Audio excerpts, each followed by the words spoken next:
Hey everyone, Harry here to talk about a colorful, important, and largely reviled figure, really right at the center of Donald Trump's legal efforts and defense, who as of now, or as of yet, hadn't been actually himself in hot water, but has all changed.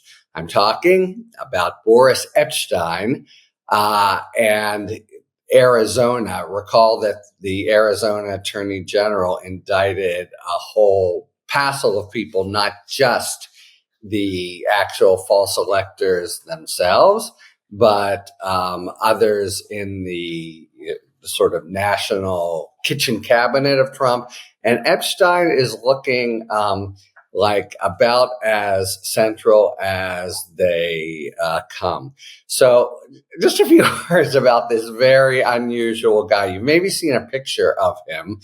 I mean to be objective here, though it'll sound like a little mean, but he reminds me a little bit of the Kingpin, who was a big villain in Spider-Man. But that's because I've spent hours, literally hours, looking into the folds of his neck, as he has been he was always in the Trump entourage during the New York case, and a kind of figure that just commands attention in a way. Now, he is oddly someone who comes to Trump's attention because he's buddies with Trump's son, Eric, at Georgetown. And from that odd perch, he's climbed himself up to a very central and much dependent on, it would seem, figure in Trump's circle. And Trump sometimes refers to him jokingly as his psychiatrist. But as with other things in Trump's circle, that appears to be his only qualification for the job. He is himself, to all accounts, a guy who just doesn't really know the law very much and just wants to be like in the center and a big shot, and other lawyers can't stand him, and an important one, Parlatore, quit because of him. And his secret sauce, it seems, is just always giving Trump what he wants. That is the good news. And, it's such a odd trait for that Trump, a supposed great leader and executive, has. You want above everything and to the exclusion of everything, someone will just lie to you and tell you good stuff. And that's who Epshteyn became after befriending Eric at Georgetown University. All right. In Arizona and generally, he went from, this is a little bit, I'd say, but others have referred to him, you could call him a consigliere, but he's really a kind of a flim-flam man, hanger-on who, knows how to butter up the president. But anyway, he was kind of in a mission control role in the weeks after January 6th. He himself has alluded being indicted in other cases before Arizona, but not by much. He shows up as the individual blank. So he is individual 3 in one indictment. In the federal case, he's person 5. In another, he is co-conspirator 6. But now in Arizona, he's got his own name roll and possible exposure to jail.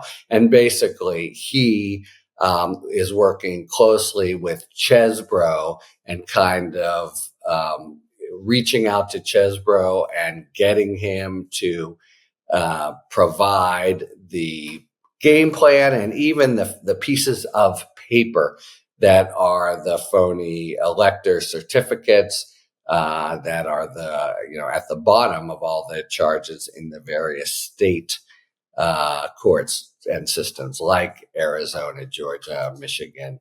But he coordinates, can you get me in an important email? He says to Chesbrough, can you get me basically the phony elector certificate in Arizona? Chesbrough, thumbs up, absolutely. And he really is in the center of it, in the center of others. But Arizona chose to charge him along with 17 other people. So he at first was sort of boastful. He's kind of a kid, 41 years old, even though he looks like, I don't know, older, I would say.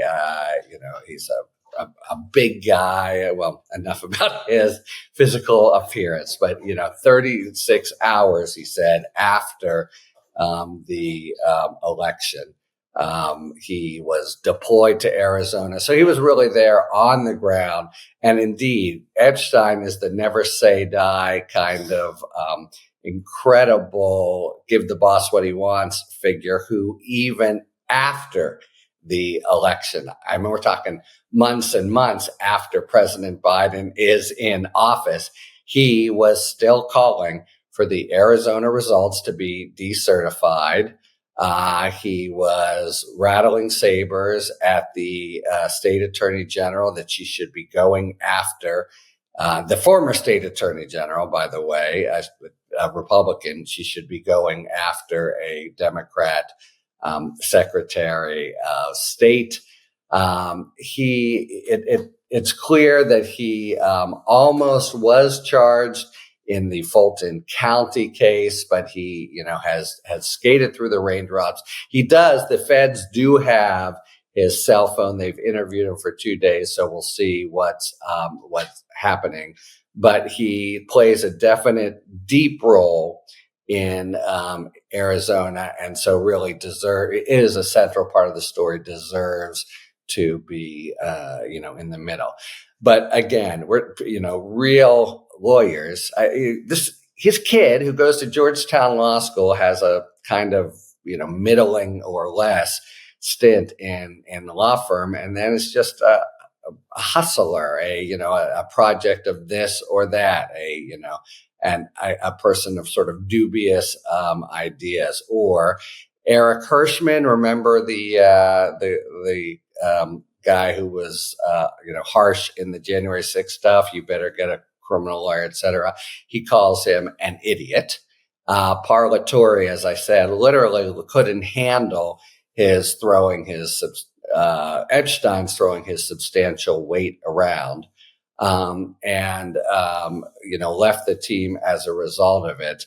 One more biographical detail about Epshteyn is, interesting. He emigrates from Russia when he's like 11.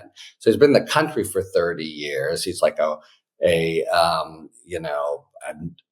football player in high school. And he comes and embraces the American way, and especially the conservative, sort of especially then growing sort of movement in the country.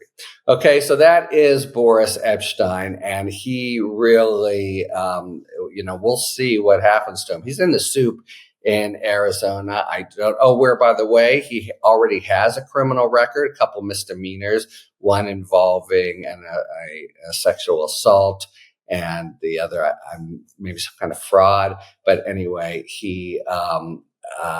that means if he's convicted, he'd be looking at a possible longer sentence there. Don't see any reason that he has substantial funds, although presumably Trump will be paying for the defense. But, his role now changes, like so many other people who, everything Trump touches dies. But,